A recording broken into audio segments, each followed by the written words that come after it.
Hello. Today we're talking about Swedish artist Hilma of Klint. She is today known for her extensive number of artworks relating to esoteric doctrines and occultism. Over 1,000 paintings were found when they were donated to her nephew Eric after her death, and they came with the stipulation that they would not be shown to the public until 20 years after her death. When she was alive, though, she was a successful landscape artist, and she only showed her occult paintings to quite a few select people. Her artwork is special in the way that they feature a lot of abstract themes. However, she predates even Kandinsky and Mondrian and most other abstract painters. Hilma of Klint was also known to partake in seances, and she claimed that her paintings were created by having a communication with spirits from the other side that she formed a connection with during seances with 4 other women. Together they call themselves the Five.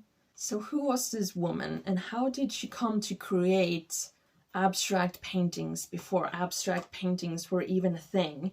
And what is up with all these seances and communication to spirits on the other side? So yeah, this is a brief history of female artists.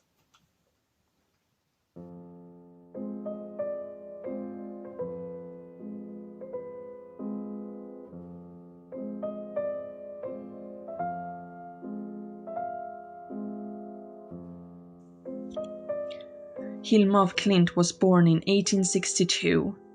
Sweden during this time was a place where many people found themselves questioning their faith. Darwin's theory of evolution had been published not too recently, and the Swedish Lutheran Church was taking a huge toll. Many sought out other kinds of religions, and occultism started to flourish as they adopted the theory of evolution into their doctrine. Hilma of Klint, already having a great interest for nature and science, became more involved in esoteric beliefs, and in 1879 she began partaking in seances. The concept behind esotericism was that nature had a soul, and there was cosmic energy contained everywhere, even in inanimate objects, such as a rock, for example. Magical links were thought to exist between visible and invisible parts of the universe, and you could communicate between the microcosm and the macrocosm through intuition and channeling. In 1880, of Klint's sister passed away, and suddenly she felt an even stronger need to communicate with the other side. That same year, she also began her artistic studies.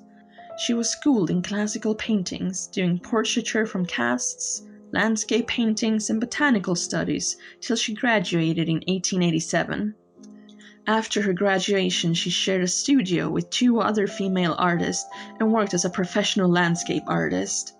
She was successful despite the view on female artists at the time. Famous Swedish artist Carl Larsson wrote in a letter to writer August Strindberg, "The women should go, immediately. In all the time since they have been the equals of the young men in the academy school, has there ever been a single artist amongst all these feeble women?" In 1910, the female artists of Sweden created a society, Föreningen Svenska Konstnärinnor, Society for Swedish Women Artists, in which Hilma was a member. She was even secretary for the society for a brief period during 1912. In 1906, Hilma of Klint's work changed drastically. Instead of portraits and paintings of landscapes, she now created paintings full of theosophist symbolism and esoteric messages. Theosophy is a religion created in New York in 1875 by Helena P. Blavatsky that draws influences from Western esotericism, Asian religions such as Buddhism and Hinduism, as well as old European philosophies. Back in 1896, Hilma and 4 other women formed a group called the Fem, the Five. They would meet up at each other's homes or studios and perform seances together. The medium would sit in an armchair or couch next to an altar with various items placed on it, representing different things.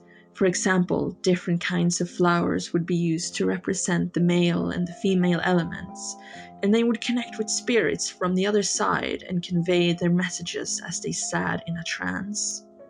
The beings were often referred to by the first name, but they were also referred to as the Guru, the Mahatamas, or the Höga, the High Masters. Hilma of Klint was special in the way that she could communicate with the spirits and transcribe their messages herself. The other members of the group would be able to do this as well later, but Hilma was most often the one who acted as the clairvoyant in the group. She would transcribe the messages from the other side in texts in the beginning, but would later on do simple drawings of spirals or complex charts and diagrams of religious symbols. In 1905, she was told by the spirits that she would create paintings depicting the astral plane, and that she should proclaim a new way of life and that she would work in the service of mysteries. She was not to show her paintings to the public, as they would not understand her work. Shortly after this, she began her series of paintings, målningar för templet, paintings for the temple. All of her esoteric paintings, which were over 1,000, were divided into series, and sometimes even sub-series, and paintings for the temple was the biggest one with 193 paintings. She painted them over a span of 10 years, as she did not complete the series until late 1915. Categorizing of Klint's work is difficult as she was so ahead of her time. Other artists doing non-figurative art like Mondrian, Kandinsky, etc. was known to have their introduction in the 1910s and 20s, but Hilma of Klint was doing it as early as 1906. Her work was truly ahead of her time. Some explain her art as abstract with surrealist and abstract expressionist qualities. The last group of paintings in her series, Paintings for the Temple, was 3 paintings named Altarmålningar, Altarpieces. They were a summary of the entire series so far, with the first one featuring a triangle standing on its base, the second painting featuring a triangle standing on its axis, and the last one a large golden circle. The triangle in the first painting stands as a symbol for the physical body, transforming to an ethereal body as it stretches towards the golden circle, the sun. This was the evolutionary theory in theosophical beliefs. The second painting shows the same thing but in reverse, a process called involution, a spiritual body descending to form a material body. And the last painting shows how this process is never ending, a continuing process forming a circle. Hilma of Klint continued to produce artwork displaying the astral plane in color and form, as she puts it, after she was done with her paintings for the temple. In 1916, she created her series Det fysiska planets konvolut, Statements of the Physical Plane. After spending years upon years painting symbols and simplifying her subjects, she was now left with a series containing canvases covered with only 1 or 2 colors and monochrome squares. The writing on the pieces read forward, downward, backwards, outwards, upwards, and inwards.